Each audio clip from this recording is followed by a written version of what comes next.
खुलुमबाय लोगोफोर दिनै आं गारिखौ बेसेबां स्पिड सालायनो हायो बेखौ नायगोन। नै दा आं हाइवे दं। नै आं दा पाठशालानिफ्राय थांगासिनो दं गुवाहाटि। नै आं दिनै बेसेबां स्पिड सालायनो हायो फुल स्पिड बे गारिया बेसेबां खारो बेखौ आं नोंथांमोनो देखायगासिनो दङ। नायबाय थाबानो जाबाय। नै एसे लांदां मोनदों नोंथाङा नायलांबाय थाबानो जाबाय आरोना। नै आं स्पिडखौ लागायजेनबाय। नै 100 मोननानै दङ।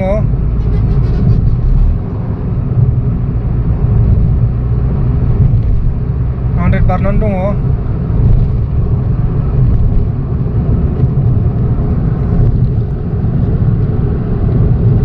दावखोलांगासिनो दं लासै लासै।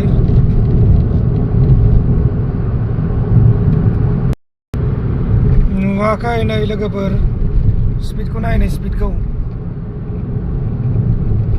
लागाव।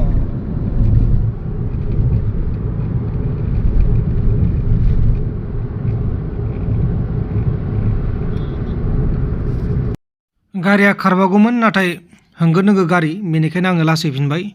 एसेनोसै।